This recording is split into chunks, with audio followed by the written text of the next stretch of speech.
یہ قرآن مجید کا سب سے پہلا سورہ ہے اور اس کے 20 سے زیادہ نام ہیں۔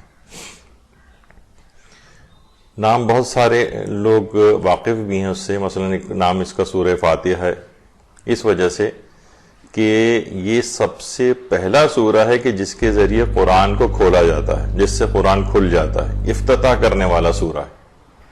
تو اس وجہ سے اس کا نام سورہ فاتحہ پڑا۔ اسی طریقے سے اس کا ایک نام ام القرآن بھی ہے، یعنی جو ہے کسی چیز کی اصلیت اور کل کو کہتے ہیں، گویا پورے کا پورا قرآن کے اندر جتنے بھی چیزیں موجود ہیں ان سب کا خلاصہ سورہ الحمد کے اندر پایا جاتا ہے، یعنی اس کی اصلیت، قرآن کی اصلیت اور کل جو ہے وہ پورے کے پورے سورہ الحمد کے اندر موجود ہے، اس وجہ سے اس کو ام القرآن کہا جاتا ہے۔ اسی طرح سے اس کا ایک نام شفا بھی ہے، خود قرآن بھی شفا ہے اور روحانی امراض کی بھی اس کے اندر شفا ہے، جسمانی امراض کی بھی اس میں شفا ہے۔ بہت سے لوگ اس قسم کا ایک اعتراض کرتے ہیں اور ایک احمقانہ اعتراض ہے کہ قرآن فقط ہدایت کے لیے آیا ہے اور اس کا دیگر حوالوں سے اس کا کوئی فائدہ نہیں ہے، یہ حاجات وغیرہ کے لیے نہیں پڑھنا چاہیے، یہ شفا یابی کے لیے نہیں پڑھنا چاہیے، یہ اپنی مشکلات و پریشانیوں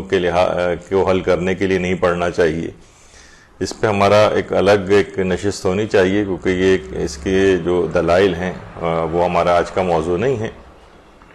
لیکن یہ کانسیپٹ اس قدر غلط ہے کہ کتنی ہی روایات ایسی ہیں، کتنی ہی احادیث ایسی ہیں جس میں خود معصومین علیہ السلام نے سوروں کے یہ والے فضائل بتائے ہیں کہ جس کے اندر دنیاوی حاجات کے لیے اس کو پڑھنے کی تاکید آئی ہے۔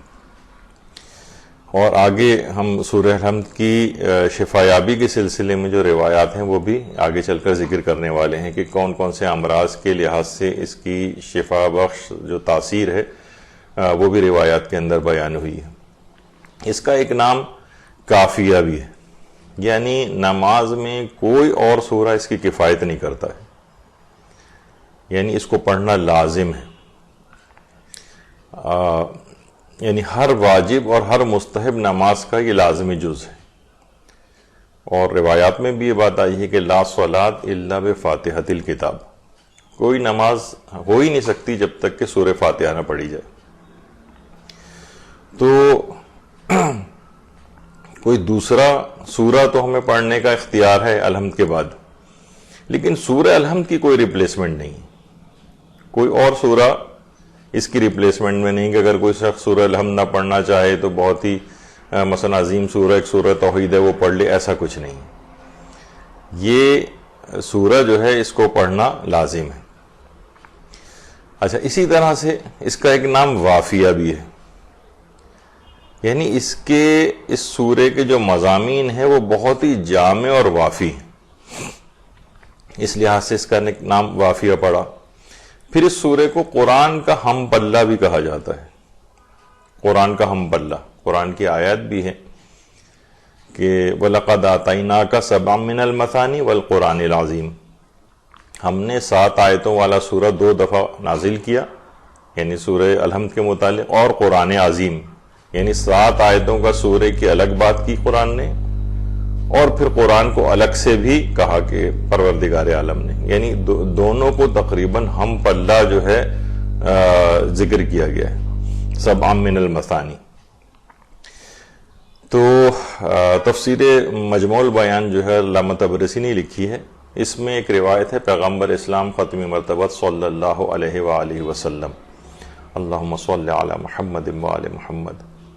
فرماتے ہیں کہ اگر ایک پلڑے میں قرآن کو رکھا جائے، تمام دیگر قرآنی سوروں کو،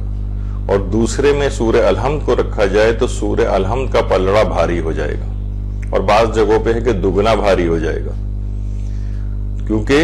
خود قرآن میں بھی آیا، یہ جو بھی آپ کے سامنے آئے تھے کہ وَلَقَدْ آتَيْنَاكَ سَبْعًا مِّنَ الْمَثَانِي وَالْقُرْآنِ الْعَظِيمِ، یعنی پورے قرآن کے سامنے اس کو جو ہے دوسرے پلڑے میں رکھا جا رہا ہے۔